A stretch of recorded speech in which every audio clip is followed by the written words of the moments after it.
英語聞き流しリスニング、英語テキストと MP3 ダウンロード、その他の物語はホームページからお聞きいただけます。88thpp.com 88thpp.com 16. The Visitor. Imagine, if you can, what the rest of the evening was like. How they crouched by the fire which blazed and leapt and made so much of itself in the little grate. How they removed the covers of the dishes, and found rich, hot, savory soup, which was a meal in itself, and sandwiches and toast and muffins enough for both of them.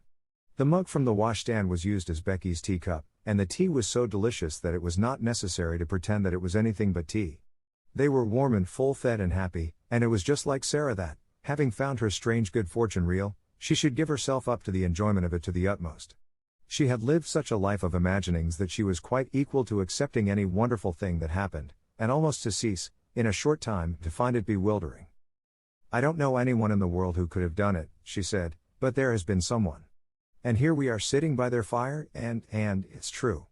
And whoever it is, wherever they are, I have a friend, Becky, someone is my friend. It cannot be denied that as they sat before the blazing fire, and ate the nourishing, comfortable food, they felt a kind of rapturous awe, and looked into each other's eyes with something like doubt. Do you think, Becky faltered once, in a whisper, do you think it could melt away, miss? Hadn't we better be quick? And she hastily crammed her sandwich into her mouth. If it was only a dream, kitchen manners would be overlooked. No, it won't melt away, said Sarah. I am eating this muffin, and I can taste it. You never really eat things in dreams. You only think you are going to eat them. Besides, I keep giving myself pinches, and I touched a hot piece of coal just now, on purpose. The sleepy comfort which at length almost overpowered them was a heavenly thing. It was the drowsiness of happy, well-fed childhood, and they sat in the fire glow and luxuriated in it until Sarah found herself turning to look at her transformed bed. There were even blankets enough to share with Becky. The narrow couch in the next attic was more comfortable that night than its occupant had ever dreamed that it could be. As she went out of the room, Becky turned upon the threshold and looked about her with devouring eyes. If it ain't here in the mornin', miss, she said, it's been here tonight, anyways, and I shan't never forget it. She looked at each particular thing, as if to commit it to memory. The fire was there, pointing with her finger, and the table was before it, and the lamp was there, and the light looked rosy red, and there was a satin cover on your bed, and a warm rug on the floor, and everything looked beautiful, and she paused a second, and laid her hand on her stomach tenderly. There was soup and sandwiches and muffins, there was. And, with this conviction a reality at least, she went away. Through the mysterious agency which works in schools and among servants, it was quite well known in the morning that Sarah Crewe was in horrible disgrace, that Ermengarde was under punishment, and that Becky would have been packed out of the house before breakfast, but that a scullery maid could not be dispensed with at once. The servants knew that she was allowed to stay because Miss Minchin could not easily find another creature helpless and humble enough to work like a bounden slave for so few shillings a week. The elder girls in the schoolroom knew that if Miss Minchin did not send Sarah away it was for practical reasons of her own. She's growing so fast and learning such a lot, somehow, said Jessie to Lavinia, that she will be given classes soon, and Miss Minchin knows she will have to work for nothing. It was rather nasty of you, Lavy, to tell about her having fun in the garret. How did you find it out? I got it out of Lottie. She's such a baby she didn't know she was telling me. There was nothing nasty at all in speaking to Miss Minchin. I felt it my duty priggishly. She was being deceitful. And it's ridiculous that she should look so grand, and be made so much of, in her rags and tatters. What were they doing when Miss Minchin caught them? Pretending some silly thing. Ermengarde had taken up her hamper to share with Sarah and Becky. She never invites us to share things. Not that I care, but it's rather vulgar of her to share with servant girls in attics. I wonder Miss Minchin didn't turn Sarah out, even if she does want her for a teacher. If she was turned out, where would she go? Inquired Jessie, a trifle anxiously. How do I know? Snapped Lavinia. She'll look rather queer when she comes into the schoolroom this morning, I should think, after what's happened. She had no dinner yesterday, and she's not to have any today. Jessie was not as ill-natured as she was silly. She picked up her book with a little jerk. Well, I think it's horrid, she said. They've no right to starve her to death. When Sarah went into the kitchen that morning the cook looked askance at her, and so did the housemaids, but she passed them hurriedly. She had, in fact, overslept herself a little, and as Becky had done the same, neither had had time to see the other, and each had come downstairs in haste. Sarah went into the scullery. Becky was violently scrubbing a kettle, and was actually gurgling a little song in her throat. She looked up with a wildly elated face. "It was there when I wakened, miss, the blanket," she whispered excitedly. "It was as real as it was last night." "So was mine," said Sarah. "It is all there now, all of it. While I was dressing I ate some of the cold things we left." "Oh Oz. Oh Oz." Becky uttered the exclamation in a sort of rapturous groan, and ducked her head over her kettle just in time, as the cook came in from the kitchen. Miss Minchin had expected to see in Sarah, when she appeared in the schoolroom, very much what Lavinia had expected to see. Sarah had always been an annoying puzzle to her, because severity never made her cry or look frightened. When she was scolded she stood still and listened politely with a grave face. When she was punished she performed her extra tasks or went without her meals, making no complaint or outward sign of rebellion. The very fact that she never made an impudent answer seemed to Miss Minchin a kind of impudence in itself. But after yesterday's deprivation of meals, the violent scene of last night, the prospect of hunger today, she must surely have broken down. It would be strange indeed if she did not come downstairs with pale cheeks and red eyes and an unhappy, humbled face. Miss Minchin saw her for the first time when she entered the schoolroom to hear the little French class recite its lessons and superintend its exercises. And she came in with a springing step, color in her cheeks, and a smile hovering about the corners of her mouth. It was the most astonishing thing Miss Minchin had ever known. It gave her quite a shock. What was the child made of? What could such a thing mean? She called her at once to her desk. "You do not look as if you realize that you are in disgrace," she said. "Are you absolutely hardened? The truth is that when one is still a child, or even if one is grown up, and has been well fed, and has slept long and softly and warm, when one has gone to sleep in the midst of a fairy story, and has wakened to find it real, one cannot be unhappy or even look as if one were, and one could not, if one tried, keep a glow of joy out of one's eyes." Miss Minchin was almost struck dumb by the look of Sarah's eyes when she made her perfectly respectful answer. "I beg your pardon, Miss Minchin," she said, "I know that I am in disgrace. Be good enough not to forget it and look as if you had come into a fortune. It is an impertinence. And remember you are to have no food today." "Yes, Miss Minchin," Sarah answered, but as she turned away her heart leapt with the memory of what yesterday had been. If the magic had not saved me just in time, she thought, how horrible it would have been. "She can't be very hungry," whispered Lavinia. "Just look at her.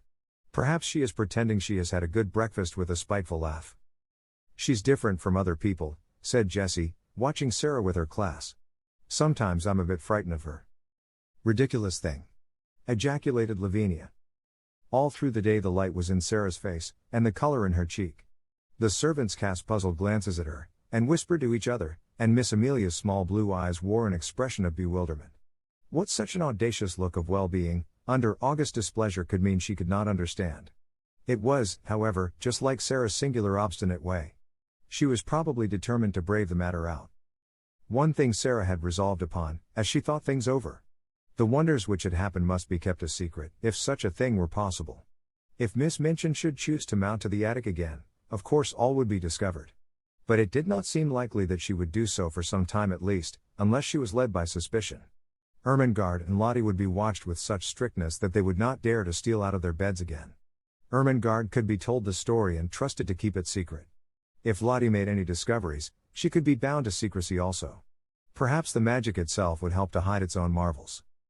But whatever happens, Sarah kept saying to herself all day, whatever happens, somewhere in the world there is a heavenly kind person who is my friend, my friend. If I never know who it is, if I never can even thank him, I shall never feel quite so lonely. Oh, the magic was good to me. If it was possible for weather to be worse than it had been the day before, it was worse this day, wetter, muddier, colder. There were more errands to be done, the cook was more irritable, and, knowing that Sarah was in disgrace, she was more savage. But what does anything matter when one's magic has just proved itself one's friend? Sarah's supper of the night before had given her strength, she knew that she should sleep well and warmly, and, even though she had naturally begun to be hungry again before evening, she felt that she could bear it until breakfast time on the following day, when her meals would surely be given to her again. It was quite late when she was at last allowed to go upstairs. She had been told to go into the schoolroom and study until 10 o'clock, and she had become interested in her work, and remained over her books later. When she reached the top flight of stairs and stood before the attic door, it must be confessed that her heart beat rather fast. Of course it might all have been taken away, she whispered, trying to be brave. It might only have been lent to me for just that one awful night. But it was lent to me, I had it. It was real. She pushed the door open and went in. Once inside, she gasped slightly, shut the door, and stood with her back against it looking from side to side. The magic had been there again. It actually had, and it had done even more than before. The fire was blazing, in lovely leaping flames, more merrily than ever. A number of new things had been brought into the attic which so altered the look of it that if she had not been past doubting she would have rubbed her eyes. Upon the low table another supper stood, this time with cups and plates for Becky as well as herself. A piece of bright, heavy, strange embroidery covered the battered mantel, and on it some ornaments had been placed. All the bare, ugly things which could be covered with draperies had been concealed and made to look quite pretty. Some odd materials of rich colors had been fastened against the wall with fine, sharp tacks, so sharp that they could be pressed into the wood and plaster without hammering. Some brilliant fans were pinned up, and there were several large cushions, big and substantial enough to use as seats. A wooden box was covered with a rug, and some cushions lay on it, so that it wore quite the air of a sofa. Sarah slowly moved away from the door and simply sat down and looked again. "It is exactly like something fairy come true," she said. "There isn't the least difference. I feel as if I might wish for anything, diamonds or bags of gold, and they would appear. That wouldn't be any stranger than this. Is this my garret? Am I the same cold, ragged, damp Sarah? And to think I used to pretend and wish there were fairies. The one thing I always wanted was to see a fairy story come true. I am living in a fairy story. I feel as if I might be a fairy myself, and able to turn things into anything else." She rose and knocked upon the wall for the prisoner in the next cell, and the prisoner came. When she entered she almost dropped in a heap upon the floor. For a few seconds she quite lost her breath. "Oh, laws," she gasped. "Oh, laws, miss." "You see," said Sarah. On this night Becky sat on a cushion upon the hearth rug and had a cup and saucer of her own. When Sarah went to bed she found that she had a new thick mattress and big downy pillows. Her old mattress and pillow had been removed to Becky's bedstead, and, consequently, with these additions Becky had been supplied with unheard of comfort. "Where does it all come from?" Becky broke forth once. "Laws, who does it, miss?" "Don't let us even ask," said Sarah. "If it were not that I want to say, oh, thank you, I would rather not know. It makes it more beautiful." From that time life became more wonderful day by day. The fairy story continued. Almost every day something new was done. Some new comfort or ornament appeared each time Sarah opened the door at night, until in a short time the attic was a beautiful little room full of all sorts of odd and luxurious things. The ugly walls were gradually entirely covered with pictures and draperies, ingenious pieces of folding furniture appeared, a bookshelf was hung up and filled with books, new comforts and conveniences appeared one by one, until there seemed nothing left to be desired. When Sarah went downstairs in the morning, the remains of the supper were on the table, and when she returned to the attic in the evening, the magician had removed them and left another nice little meal. Miss Minchin was as harsh and insulting as ever, Miss Amelia as peevish, and the servants were as vulgar and rude. Sarah was sent on errands in all weathers, and scolded and driven hither and thither. She was scarcely allowed to speak to Ermengarde and Lottie. Lavinia sneered at the increasing shabbiness of her clothes, and the other girls stared curiously at her when she appeared in the schoolroom. But what did it all matter while she was living in this wonderful mysterious story? It was more romantic and delightful than anything she had ever invented to comfort her starved young soul and save herself from despair. Sometimes, when she was scolded, she could scarcely keep from smiling. "If you only knew," she was saying to herself. "If you only knew." The comfort and happiness she enjoyed were making her stronger, and she had them always to look forward to. If she came home from her errands wet and tired and hungry, she knew she would soon be warm and well fed after she had climbed the stairs. During the hardest days she could occupy herself blissfully by thinking of what she should see when she opened the attic door, and wondering what new delight had been prepared for her. In a very short time she began to look less thin. Color came into her cheeks, and her eyes did not seem so much too big for her face. "Sarah Crewe looks wonderfully well," Miss Minchin remarked disapprovingly to her sister. "Yes," answered poor, silly Miss Amelia. "She is absolutely fattening. She was beginning to look like a little starved crow." "Starved?" exclaimed Miss Minchin, angrily. "There was no reason why she should look starved. She always had plenty to eat." Of course," agreed Miss Amelia, humbly, alarmed to find that she had, as usual, said the wrong thing. "There is something very disagreeable in seeing that sort of thing in a child of her age," said Miss Minchin, with haughty vagueness. "What?" Sort of thing? Miss Amelia ventured. It might almost be called defiance, answered Miss Minchin, feeling annoyed because she knew the thing she resented was nothing like defiance, and she did not know what other unpleasant term to use. The spirit and will of any other child would have been entirely humbled and broken by the changes she has had to submit to. But, upon my word, she seems as little subdued as if she were a princess. Do you remember, put in the unwise Miss Amelia, what she said to you that day in the schoolroom about what you would do if you found out that she was? No, I don't, said Miss Minchin. Don't talk nonsense. But she remembered very clearly indeed. Very naturally, even Becky was beginning to look plumper and less frightened. She could not help it. She had her share in the secret fairy story, too. She had 2 mattresses, 2 pillows, plenty of bed covering, and every night a hot supper and a seat on the cushions by the fire. The Bastille had melted away, the prisoners no longer existed. 2 comforted children sat in the midst of delights. Sometimes Sarah read aloud from her books, sometimes she learned her own lessons, sometimes she sat and looked into the fire and tried to imagine who her friend could be, and wished she could say to him some of the things in her heart. Then it came about that another wonderful thing happened. A man came to the door and left several parcels. All were addressed in large letters, to the little girl in the right-hand attic. Sarah herself was sent to open the door and take them in. She laid the 2 largest parcels on the hall table, and was looking at the address, when Miss Minchin came down the stairs and saw her. Take the things to the young lady to whom they belong, she said severely. Don't stand there staring at them. They belong to me, answered Sarah, quietly. To you? Exclaimed Miss Minchin. What do you mean? I don't know where they come from, said Sarah, but they are addressed to me. I sleep in the right-hand attic. Becky has the other one. Miss Minchin came to her side and looked at the parcels with an excited expression. What is in them? She demanded. I don't know, replied Sarah. Open them, she ordered. Sarah did as she was told. When the packages were unfolded, Miss Minchin's countenance wore suddenly a singular expression. What she saw was pretty and comfortable clothing of different kinds, shoes, stockings, and gloves, and a warm and beautiful coat. There were even a nice hat and an umbrella. They were all good and expensive things, and on the pocket of the coat was pinned a paper, on which were written these words, to be worn every day. Will be replaced by others when necessary. Miss Minchin was quite agitated. This was an incident which suggested strange things to her sordid mind. Could it be that she had made a mistake, after all, and that the neglected child had some powerful though eccentric friend in the background, perhaps some previously unknown relation, who had suddenly traced her whereabouts, and chose to provide for her in this mysterious and fantastic way?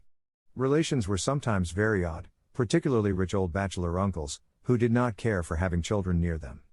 A man of that sort might prefer to overlook his young relation's welfare at a distance. Such a person, however, would be sure to be crotchety and hot-tempered enough to be easily offended. It would not be very pleasant if there were such a one, and he should learn all the truth about the thin, shabby clothes, the scant food, and the hard work. She felt very queer indeed, and very uncertain, and she gave a side glance at Sarah. Well, she said, in a voice such as she had never used since the little girl lost her father, someone is very kind to you. As the things have been sent, and you are to have new ones when they are worn out, you may as well go and put them on and look respectable. After you are dressed you may come downstairs and learn your lessons in the schoolroom. You need not go out on any more errands today. About half an hour afterward, when the schoolroom door opened and Sarah walked in, the entire seminary was struck dumb. My word! Ejaculated Jessie, jogging Lavinia's elbow. Look at the princess Sarah. Everybody was looking, and when Lavinia looked she turned quite red. It was the Princess Sarah indeed. At least, since the days when she had been a princess, Sarah had never looked as she did now. She did not seem the Sarah they had seen come down the back stairs a few hours ago. She was dressed in the kind of frock Lavinia had been used to envying her the possession of. It was deep and warm in color, and beautifully made. Her slender feet looked as they had done when Jessie had admired them, and the hair, whose heavy locks had made her look rather like a Shetland pony when it fell loose about her small, odd face, was tied back with a ribbon. Perhaps someone has left her a fortune, Jessie whispered. I always thought something would happen to her. She's so queer. Perhaps the diamond mines have suddenly appeared again, said Lavinia, scathingly. Don't please her by staring at her in that way, you silly thing. Sarah, broke in Miss Minchin's deep voice, come and sit here. And while the whole schoolroom stared and pushed with elbows, and scarcely made any effort to conceal its excited curiosity, Sarah went to her old seat of honor, and bent her head over her books. That night, when she went to her room, after she and Becky had eaten their supper, she sat and looked at the fire seriously for a long time. "Are you making something up in your head, miss?" Becky inquired with respectful softness. When Sarah sat in silence and looked into the coals with dreaming eyes, it generally meant that she was making a news story. But this time she was not, and she shook her head. "No," she answered. "I am wondering what I ought to do." Becky stared, still respectfully. She was filled with something approaching reverence for everything Sarah did and said. "I can't help thinking about my friend," Sarah explained. "If he wants to keep himself a secret, it would be rude to try and find out who he is. But I do so want him to know how thankful I am to him, and how happy he has made me. Anyone who is kind wants to know when people have been made happy. They care for that more than for being thanked. I do wish." She stopped short because her eyes at that instant fell upon something standing on a table in a corner. It was something she had found in the room when she came up to it only 2 days before. It was a little writing case fitted with paper and envelopes and pens and ink. "Oh," she exclaimed, "why did I not think of that before?" She rose and went to the corner and brought the case back to the fire. "I can write to him," she said joyfully, "and leave it on the table. Then perhaps the person who takes the things away will take it, too. I won't ask him anything. He won't mind my thanking him, I feel sure." So she wrote a note. This is what she said. "I hope you will not think it is impolite that I should write this note to you when you wish to keep yourself a secret. Please believe I do not mean to be impolite or try to find out anything at all, only I want to thank you for being so kind to me, so heavenly kind, and making everything like a fairy story. I am so grateful to you, and I am so happy, and so is Becky. Becky feels just as thankful as I do. It is all just as beautiful and wonderful to her as it is to me. We used to be so lonely and cold and hungry, and now, oh, just think what you have done for us. Please let me say just these words. It seems as if I ought to say them. Thank you, thank you, thank you." The little girl in the attic. The next morning she left this on the little table, and in the evening it had been taken away with the other things, so she knew the magician had received it, and she was happier for the thought. She was reading one of her new books to Becky just before they went to their respective beds, when her attention was attracted by a sound at the skylight. When she looked up from her page, she saw that Becky had heard the sound also, as she had turned her head to look and was listening rather nervously. "Something's there, miss," she whispered. "Yes," said Sarah, slowly. "It sounds rather like a cat trying to get in." She left her chair and went to the skylight. It was a queer little sound she heard, like a soft scratching. She suddenly remembered something and laughed. She remembered a quaint little intruder who had made his way into the attic once before. She had seen him that very afternoon, sitting disconsolately on a table before a window in the Indian gentleman's house. "Suppose," she whispered in pleased excitement, "just suppose it was the monkey who got away again. Oh, I wish it was." She climbed on a chair, very cautiously raised the skylight, and peeped out. It had been snowing all day, and on the snow, quite near her, crouched a tiny, shivering figure, whose small black face wrinkled itself piteously at sight of her. "It is the monkey," she cried out. "He has crept out of the Lasker's attic, and he saw the light." Becky ran to her side. "Are you going to let him in, miss?" she said.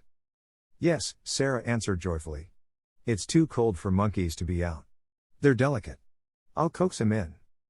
She put a hand out delicately, speaking in a coaxing voice, as she spoke to the sparrows and to Melchizedek, as if she were some friendly little animal herself. "Come along, monkey darling," she said. "I won't hurt you." He knew she would not hurt him. He knew it before she laid her soft, caressing little paw on him and drew him towards her. He had felt human love in the slim brown hands of Ramdas, and he felt it in hers. He let her lift him through the skylight, and when he found himself in her arms he cuddled up to her breast and looked up into her face. "Nice monkey. Nice monkey," she crooned, kissing his funny head. "Oh, I do love little animal things."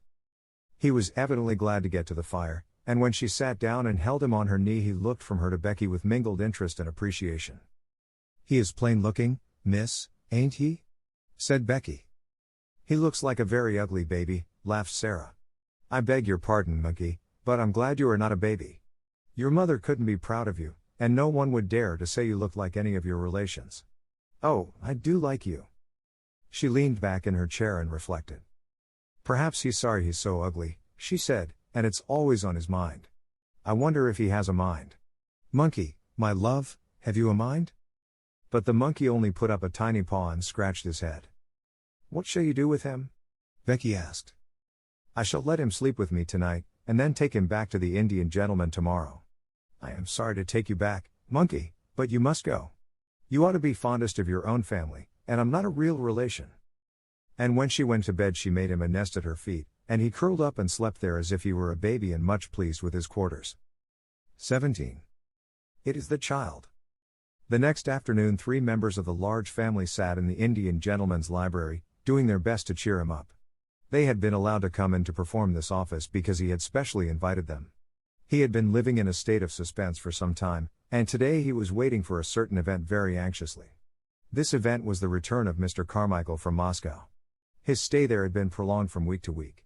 On his first arrival there, he had not been able satisfactorily to trace the family he had gone in search of. When he felt at last sure that he had found them and had gone to their house, he had been told that they were absent on a journey. His efforts to reach them had been unavailing, so he had decided to remain in Moscow until their return. Mr. Carrisford sat in his reclining chair, and Janet sat on the floor beside him. He was very fond of Janet. Nora had found a footstool, and Donald was astride the tiger's head which ornamented the rug made of the animal's skin. It must be owned that he was riding it rather violently. Don't cheer up so loud, Donald, Janet said. When you come to cheer an ill person up you don't cheer him up at the top of your voice. Perhaps cheering up is too loud, Mr. Carrisford?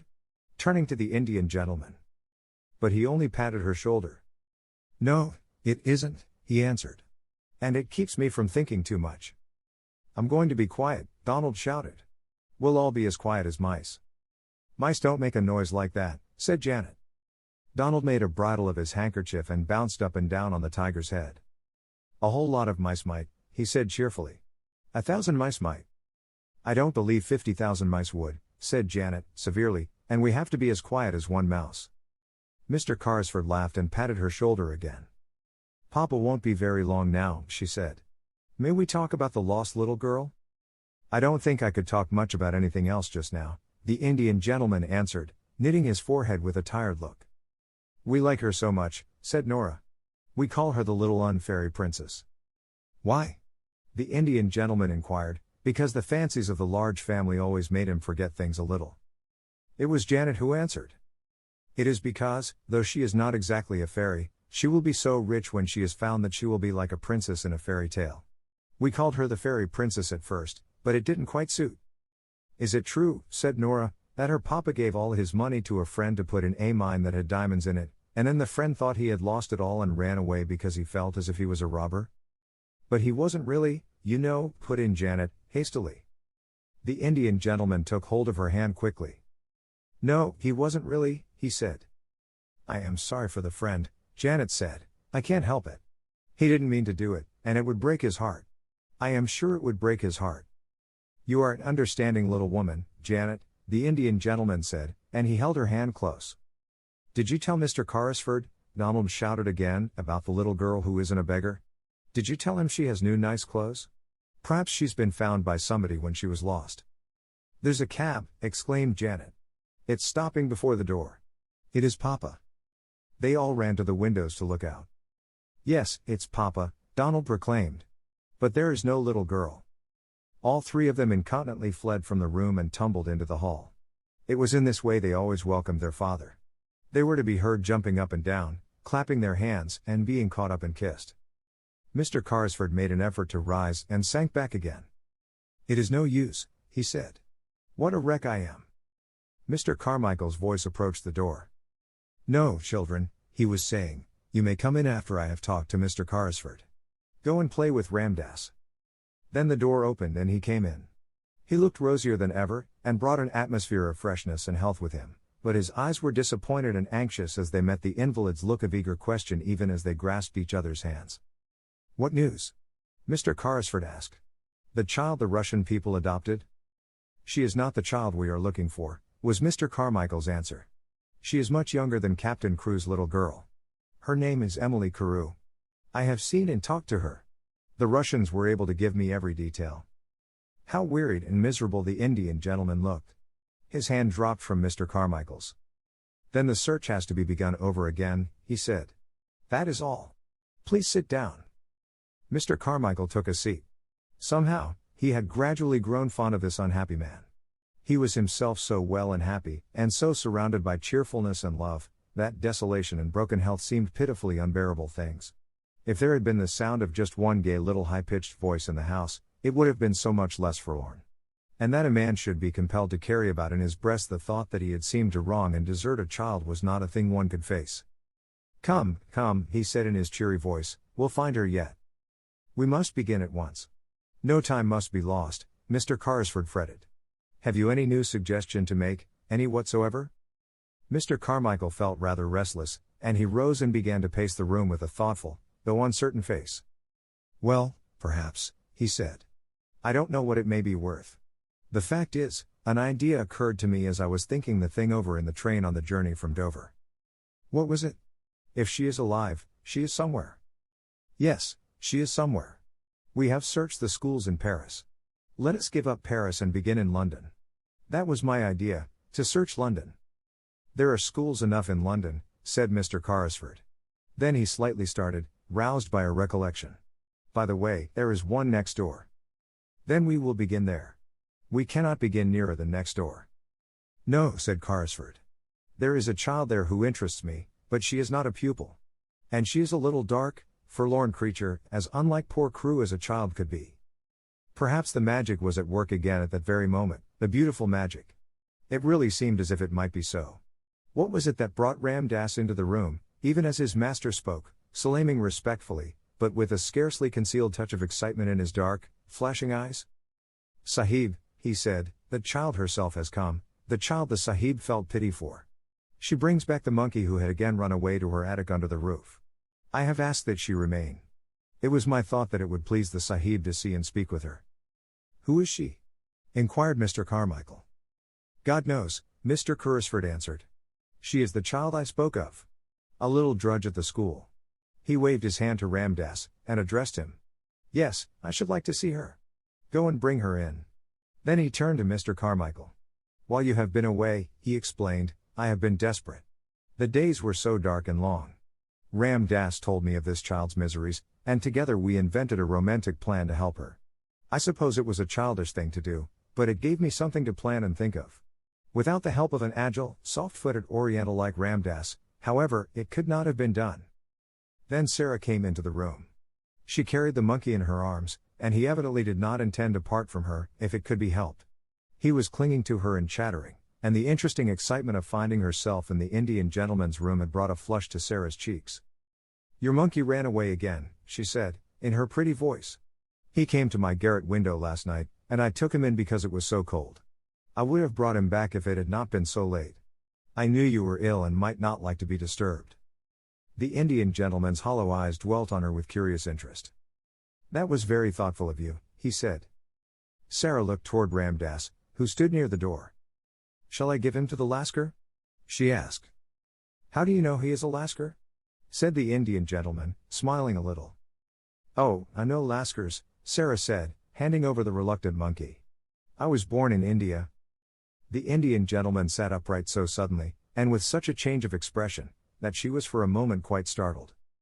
"You were born in India?" he exclaimed, "were you? Come here." And he held out his hand. Sarah went to him and laid her hand in his, as he seemed to want to take it. She stood still, and her green-gray eyes met his wonderingly. Something seemed to be the matter with him. "You live next door?" he demanded. "Yes, I live at Miss Minchin's seminary." "But you are not one of her pupils?" A strange little smile hovered about Sarah's mouth. She hesitated a moment. "I don't think I know exactly what I am," she replied. "Why not?" "At first I was a pupil, and a parlor boarder, but now—" "You are a pupil. What are you now?" The queer little sad smile was on Sarah's lips again. "I sleep in the attic, next to the scullery maid," she said. "I run errands for the cook, I do anything she tells me, and I teach the little ones their lessons." "Question her, Carmichael," said Mr. Carrisford, sinking back as if he had lost his strength. "Question her, I cannot." The big, kind father of the large family knew how to question little girls. Sarah realized how much practice he had had when he spoke to her in his nice, encouraging voice. "What do you mean by it first, my child?" he inquired. "When I was first taken there by my papa." "Where is your papa?" "He died," said Sarah, very quietly. He lost all his money and there was none left for me. There was no one to take care of me or to pay Miss Minchin. Carmichael! The Indian gentleman cried out loudly. Carmichael! We must not frighten her, Mr. Carmichael said aside to him in a quick, low voice. And he added aloud to Sarah, so you were sent up into the attic and made into a little drudge. That was about it, wasn't it? There was no one to take care of me, said Sarah. There was no money, I belonged to nobody. How did your father lose his money? The Indian gentleman broke in breathlessly. He did not lose it himself, Sarah answered, wondering still more each moment. He had a friend he was very fond of, he was very fond of him. It was his friend who took his money. He trusted his friend too much. The Indian gentleman's breath came more quickly. The friend might have meant to do no harm, he said. It might have happened through a mistake. Sarah did not know how unrelenting her quiet young voice sounded as she answered. If she had known, she would surely have tried to soften it for the Indian gentleman's sake. The suffering was just as bad for my papa, she said. It killed him. What was your father's name? The Indian gentleman said. Tell me. His name was Ralph Crewe, Sarah answered, feeling startled. Captain Crewe. He died in India. The haggard face contracted, and Ramdas sprang to his master's side. Carmichael, the invalid gasped, it is the child, the child. For a moment Sarah thought he was going to die. Ramdas poured out drops from a bottle, and held them to his lips.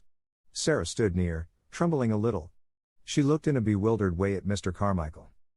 What child am I? She faltered. He was your father's friend, Mr. Carmichael answered her. Don't be frightened. We have been looking for you for 2 years. Sarah put her hand up to her forehead, and her mouth trembled. She spoke as if she were in a dream. And I was at Miss Minchin's all the while, she half whispered. Just on the other side of the wall. 英語聞き流しリスニング、英語テキストと MP3 ダウンロード、その他の物語はホームページからお聞きいただけます。88thpp.com 88thpp.com